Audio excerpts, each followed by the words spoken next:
जय हिंद दोस्तों, बहुत बहुत स्वागत है इस इन्फॉर्मेटिव वीडियो के अंदर। आईटीआर का सीजन स्टार्ट हो चुका है। इंडिया के अंदर हर व्यक्ति का सेविंग बैंक अकाउंट है। एक नहीं, दो नहीं, पांच नहीं, 10-10 अकाउंट रखते हैं गवर्नमेंट बैंक में, प्राइवेट बैंक में, स्मॉल फाइनेंस बैंक में, पेमेंट्स बैंक में, पोस्ट ऑफिस में। लेकिन दोस्तों सभी बैंक अकाउंट के अंदर आप ही का पैन कार्ड लगा हुआ है। तो आप लोगों को भी ये जानना था कि सेविंग बैंक अकाउंट के लेन देन को आईटीआर में कैसे, कब, क्यों दिखाना है, क्या उसके ऊपर भी टैक्स देना है। तो दोस्तों बिल्कुल सही वीडियो पर आए हैं। फिर भी कोई डाउट, क्वेरी, क्वेश्चन है तो आप कमेंट करके पूछ सकते हैं। आज हम बात करेंगे income tax rule on saving bank account. तो दोस्तों जो भी आपका टैक्स लगता है वो फाइनेंशियल ईयर वाइज लगता है। मतलब एक साल के अंदर अगर आपने कोई लेन देन किया तो अगले साल के अंदर उसको दिखाना होता है। बात करते हैं 1 अप्रैल 2025 से 31/3/2026 का जो साल होगा दोस्तों, ये आपका फाइनेंशियल ईयर 25-26, असेसमेंट ईयर 26-27 कहलाता है। हालांकि आपने सुना होगा कि फाइनेंशियल ईयर असेसमेंट ईयर वाला झंझट खत्म हो गया, लेकिन ये लास्ट साल है दोस्तों। जो 31 मार्च 26 को साल खत्म हुआ है, फाइनेंशियल ईयर 25-26, असेसमेंट ईयर 26-27 है। 1 अप्रैल 26 से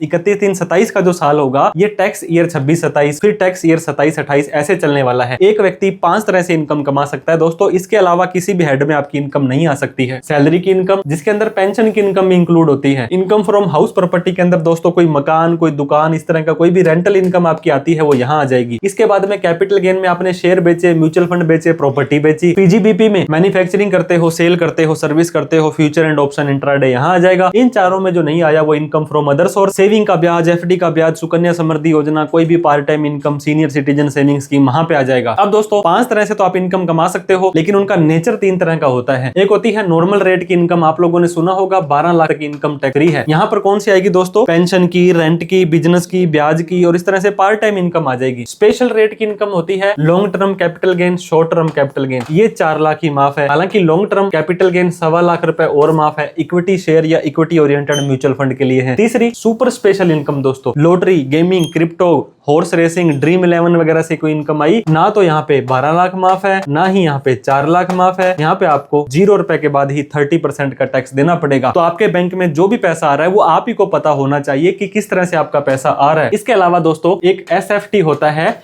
एक रिपोर्टेबल ट्रांजैक्शन होता है। मतलब आपके इनकम टैक्स के पोर्टल पर जैसे ही 31 मई साल खत्म होता है, अप्रैल में, मार्च में, अप्रैल और मई के बाद मई में आप अपने एआईएस और टीआईएस को जरूर चेक करें। 10 लाख से ज्यादा का कैश डिपॉजिट, 10 लाख से ज्यादा की एफडी, क्रेडिट कार्ड का बिल, इस तरह के कोई भी ट्रांजेक्शन किए हैं वो ऑनलाइन शो होते हैं। तो उसके हिसाब से भी आपको अपनी आईटीआर ट्रांजेक्शन करना होता है। दोस्तों सेविंग बैंक अकाउंट चाहे आपका 1 हो, चाहे 5 हो, चाहे 10 हो, ये सारे के सारे एक ही माने जाते हैं, क्योंकि पैन कार्ड वहां पे आपका लगा हुआ है। तो आप लोगों को किसी भी बैंक में खाता खोल लो, कितने भी खाते खोल लो, 1 रुपए का भी ब्याज किसी खाते में आएगा तो आपके एआईएस, टीआईएस और 26 में बोलेगा। तो दोस्तों मैं आपको बताना चाह रहा था कि कितने, how many bank account you can open. तो यहाँ पर कोई भी लिमिट नहीं है। बात करते हैं आरबीआई की, इनकम टैक्स की, जीएसटी की, फेमा की, रेरा की, ईडी की, कोई नहीं बोलता कि आपको इतने अकाउंट रखो, इतने ना रखो। जितने बैंक हैं उन सभी में एक खाता आप अपना खोल सकते हो। तो दोस्तों 2 सेविंग अकाउंट हम रेकमेंड करते हैं।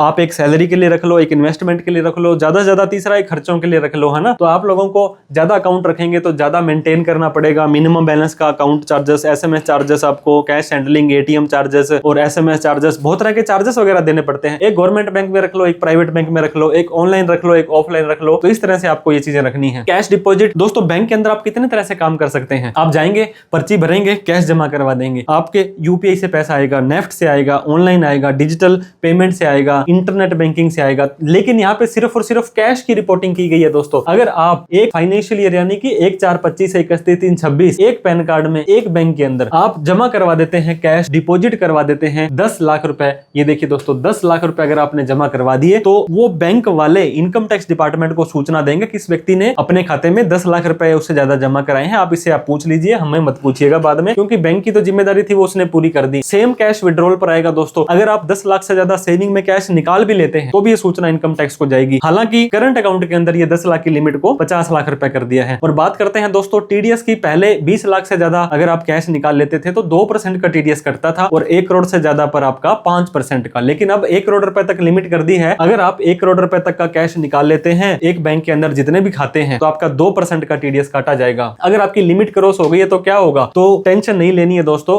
ये सूचना जाएगी। आपने, मैंने बताया था जो बैंक वाले हैं वो बता देंगे इनकम टैक्स वालों को कि इस व्यक्ति ने इतना लेन देन किया है। अब दोस्तों अगर आपने प्रॉपर ITR भर रखी है तो आपको कोई टेंशन नहीं है, क्योंकि आपके खाते में 25 लाख रुपए आए थे और आपने 26 लाख की सेल दिखा दी तो ये ट्रांजेक्शन जस्टिफाई हो गए। और उससे ज्यादा करते हो तो दोस्तों आप लोगों की सूचना इनकम टैक्स में जाएगी, फिर आपको नॉन फाइलिंग का नोटिस आ सकता है। ऑनलाइन ट्रांजेक्शंस बहुत होती है सर, मेरे तो UPI से पैसा आता है चला जाता है, ऐसे होता है वैसे होता है। अगर आप कैश जमा नहीं करवा रहे हो, UPI में चाहे 1 लाख आए, चाहे 10 लाख आए, चाहे 1 करोड़ आए, इसकी सूचना इनकम टैक्स में नहीं जाती है। लेकिन दोस्तों कर्नाटका स्टेट डिपार्टमेंट ने, GST वालों ने बेंगलुरु के अंदर 13,000 दुकानदारों को नोटिस भेजे थे कि आपके खाते में 40 लाख से ज्यादा का पैसा आ रहा है, ना तो आप ITR भर रहे हो, ITR का तो डिपार्टमेंट अलग है, वो बोले कि आपने GST नंबर क्यों नहीं लिया। तो दोस्तों आपको जो भी टैक्स देना होता है वो ट्रांजेक्शंस पर नहीं देना होता, वो आपको प्रॉफिट पर देना होता है, इनकम पर देना होता है। अगर आप UPI, NEFT, RTGS, IMPS, internet banking से लेते हो तो इसकी सूचना इनकम टैक्स को नहीं जाती है और ना ही कोई लिमिट डिफाइन कर रखी है। लेकिन एक सर मैं कितना बैलेंस मेरा मैक्सिमम रख सकता हूं, मेरे अकाउंट में 5 लाख रुपए पड़े थे पिछले साल और इस लाख मैंने 12 लाख की ITR भर दी, तो क्या मैं 17 लाख रख सकता हूं? हालांकि 1-2 लाख की ड्रॉइंग्स घटा करके 15-16 लाख आप रख सकते हो, लेकिन आपने जितना पैसा कमाया, आपने जितना आपके पास प्रूफ है, सोर्स है, जस्टिफिकेशन है, उतना पैसा रख सकते हो। आपके फादर ने आपको 50 लाख का गिफ्ट दिया, आपने प्रॉपर्टी बेची, आपने कोई इस तरह का कोई cell purchase service cash in hand है, तो जितना पैसा आपके पास है इजिली आप रख सकते हो। तो दोस्तों बैंक अकाउंट में कितने तरह से आप पैसा ले सकते हैं? सर मैं दुकानदार हूं, मैं तो माल बेचता हूं और मैं सेल करता हूं, तो अगर आपकी ये सेल कैश के अंदर है तो कम से कम 8% और ऑनलाइन है तो कम से कम 6% प्रॉफिट दिखाना होता है। अगर आप एक सर्विस प्रोवाइडर हैं, आप स्पेसिफाइड प्रोफेशनल है, doctor, lawyer, engineer, chartered accountant है, 50% का नेट प्रॉफिट दिखाना होता है। दोस्तों आपने 10 लाख रुपए किसी से लिए दोस्त से, हालांकि मैंने ऐसा कोई दोस्त नहीं देखा है, लेकिन फिर भी आपको कोई देता है और आपने ये दिखा दिया मुझे तो इसको पैसा वापस देना है, तो ये लोन है, ये आपकी ना तो इनकम है ना इसके ऊपर टैक्स देना है। आपने किसी को 10 लाख रुपए का लोन दे रखा था, 5 लाख रुपए का, और वो पैसा आपके वापस आ गया तो लोन रीपेमेंट रिसीव्ड हुई है तो भी आपको टैक्स नहीं देना। गिफ्ट दिया आपके फैमिली में किसी ने तो कोई उसके ऊपर टैक्स नहीं देना है। दोस्तों रिइंबर्समेंट ऑफ एक्सपेंसेस था, आप कहीं पे गए हुए थे और 10,000 रुपए का सामान किसी के लिए लेकर के आए और उसने 10,000 रुपए आपको अकाउंट में डाल दिए, तो ये भी आपकी इनकम नहीं है। तो टोटली आप ही को डिसाइड करना है जो आपके पास पैसा आया है वो आपकी सेल है, सर्विस है, लोन है, गिफ्ट है, रिइंबर्समेंट है, क्या है, और उसके हिसाब से आपको अपनी ITR भरनी है। दोस्तों 5 तरह की इनकम मैंने आपको बता दी थी, सैलरी की, रेंट की, PGBP की। अगर वो क्रॉस हो जाती है 4 लाख रुपए की पूरे साल के अंदर, तब लोगों को ITR भरनी जरूरी है न्यू टैक्स रिजीम में। हालांकि मैं फिर बता दूं 12 लाख तक की इनकम पर कोई टैक्स नहीं है अगर आपकी नॉर्मल इनकम आती है, लेकिन 4 लाख से ऊपर इनकम पर ITR जरूरी है। और वहीं पर ओल्ड में जाते हो तो 2.5 लाख के बाद ही ITR जरूरी है। तो कौन जाएगा ओल्ड में जब 1.5 लाख रुपए की ज्यादा छूट आपको न्यू के अंदर मिल रही है। इसके अलावा दोस्तों टैक्स आपको जो पे करना होता है वो इनकम पर करना होता है कि कितनी आपकी इनकम है और इनकम कितनी है वो आपको डिसाइड करना। मैं आपको फिर बार बार बता रहा हूं कि जितना भी पैसा आपके अकाउंट में आया ना तो वो मुझे पता ना इनकम टैक्स वालों को पता, लेकिन आपको अपना नेचर, मान लीजिए आपने 10 लाख रुपए किसी से लिए और आपने मान लीजिए 9.5 लाख रुपए किसी का बिल भर दिया, तो आपको तो 50,000 रुपए की इनकम हुई ना, वो तो आप ही को पता है। वो आपको प्रॉपर बुक्स बनानी होती है किस तरह का है, नॉर्मल इनकम है, स्पेशल है, सुपर स्पेशल है, 5 लाख या 12 लाख की माफ है और स्पेशल रेट की इनकम है तो उस पर स्पेशल ही टैक्स लगने वाला है। दोस्तों सेविंग अकाउंट पर आपको टैक्स जो लगना है वो इनकम पर लगना है, लेकिन सेविंग का ब्याज तो आप लोग कमाते हैं और वो आपका AIS, EIS और 26S में शो होता है, ये आपकी इनकम में जुड़ जाएगा। दोस्तों 12 लाख तक इनकम माफ है, मान लीजिए 11.5 लाख रुपए इनकम थी और 10,000 रुपए सेविंग का ब्याज आया तो 1160 हो गई, आपकी इनकम पे टैक्स नहीं लगेगा क्योंकि 12 लाख से कम है। और वहीं पर अगर आप ओल्ड में जाते हो दोस्तों तो वहां पे 5 लाख ही माफ है, लेकिन वहां पे 10,000 रुपए सेविंग का ब्याज आपको सेक्शन 80 TTA में माफ हो जाएगा। तो इस हिसाब से मान लीजिए दोस्तों आपकी इनकम है 25 लाख रुपए और आप न्यू रिजीम में जाते हो, आपको सेविंग में 1 लाख रुपए का ब्याज आ गया तो आपको 24 लाख से ऊपर पर 30% टैक्स देना होता है। तो इस सेविंग के ब्याज पर भी आपको 30,000 रुपए का टैक्स देना पड़ जाएगा। सेविंग का ब्याज तो एक छोटी सी चीज हो गई, लेकिन आपकी मेन जो पैसा आया मोटा, आपका सेल, सर्विस, आपकी इन्वेस्टमेंट बेची, आपका लोन था, आपका गिफ्ट था, लोन रीपेमेंट था, आपकी रिइंबर्समेंट थी। और अगर आप दोस्तों एक दुकानदार हैं, एक ट्रेडर हैं, अगर आप बिजनेसमैन हैं तो 40 लाख से ज्यादा की सेल पर GST लेना है, 20 लाख से ज्यादा की सर्विस पर GST लेना है। GST रजिस्ट्रेशन लेने के बाद प्रॉपर इसे मेंटेन करना है, GST की रिटर्न्स भरनी है। ऐसे आप सिर्फ करंट अकाउंट ओपन कराने के लिए GST नंबर ना ले लें। दोस्तों आपको क्या करना है, प्रॉपर आपको अपनी ITR भरनी है, आपको अपनी जितनी भी इनकम थी, सैलरी की, आपको बिजनेस की, सारी की सारी दिखानी है।